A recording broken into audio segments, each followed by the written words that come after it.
The third part is really short. Yeah, it's very short. Yeah. So 12 hours, 12 hours, 2 hours. We're in a war. You want to fight? Or you want to win? This season of Andor, and then of course Rogue One, they all lead us into the original Star Wars film from almost 50 years ago. Why do you think we still love the Star Wars universe so much? I think the themes in Star Wars are very universal. I think they can cross cultures and they can cross generations. They speak to, it's so simple. It's about relationship and hope and a kind of a collective community against aggression. It feels beautifully human. And so I think perhaps that's a reason. Yeah. It's a story about human behaviour, and we can all relate to that. And if somebody holds a mirror up and shows you yourself, it resonates. Whether that feels good or not, it resonates. And I think, like Jen said, it's universal, and it crosses many borders and cultures, and ultimately it's a story about human behaviour and sacrifice and courage, and I think that appeals to all of us. And I also think it speaks to our storytelling instincts, because it can be epic and at the very same time be really intimate.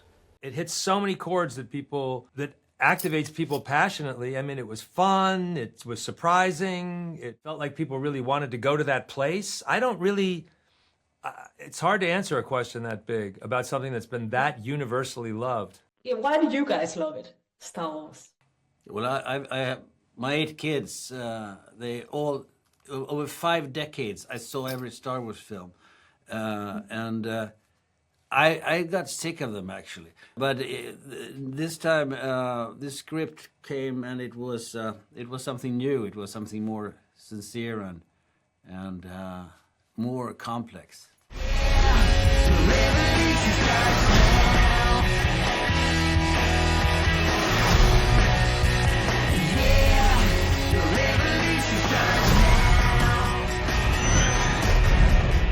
I'd like to hear about how each of you particularly enjoyed playing characters on the imperialistic side of Star Wars in this season of Andor. Well, I think, for me, we've talked a lot about this idea of villains, but what's great about this series is that everyone has the light and shade in them. So for me, Dedra is indoctrinated into the system, so there's no moving. She's always going to believe. And I was really grateful that they stuck to that, that she doesn't sort of change that throughout. But what I find really satisfying is that they're not mustache-twirling villains. They are very, very human, which makes them so much easier and more interesting to play, because I think if you're doing stock villain acting, it's dull, because they're all human, right? So, you know, Cassian Andor does some things that on paper seem very bad.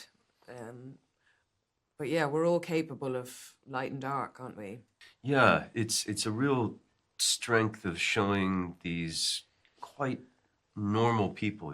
You're seeing a different side of the Empire, a more bureaucratic side that a lot of people can relate to, and people who are caught in the system, whether they've been there from birth, whether they've chosen to have been there, whether they're desperate to be a part of it, and how that system can manipulate you and consume you, actually. And some of those systems exist in mothers and mothers-in-laws as well.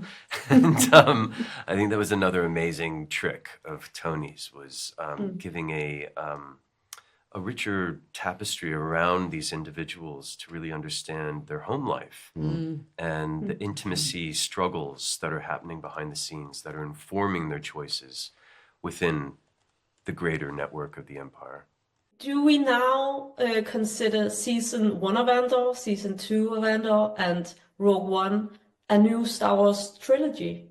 Oh, that's interesting. I don't know. I've never really thought about it like that. I think it's probably Andor and then we go to Rogue One. I don't know if it's well, I don't know actually. When you think about it, it's setting it up. But The third part is really short. yeah, it's very short. Yeah. So 12 hours, 2 hours. Yeah.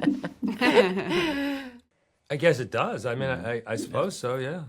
But we kind of think that season 1 and season 2, we feel like we made 8 movies. That's how we think of it. It's 8 movies that we made. So Rogue One is just. is that, I don't know. It's a no net, or what is it? Yeah, it's a, you know. And Genevieve, just here, the last question. You've played this character for 20 years now.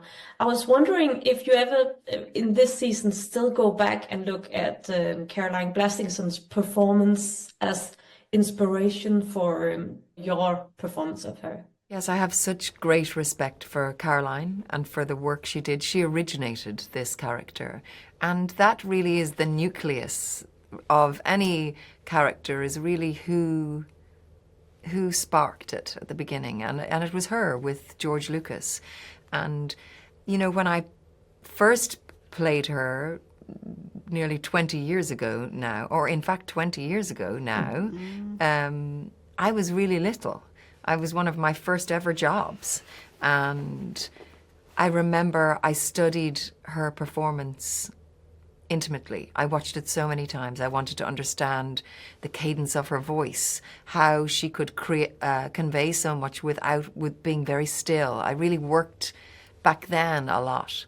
And then when I came back to Rogue One, I watched it again, perhaps a little bit less. And then when I came back to Andor, I felt like she lived in me. So I felt like I could step forward. I was confident that I carried the respect for her and her work with me, but I could step in to Mon Mothma myself now. Remember this moment. You're here, you're right here, and you're ready to fight.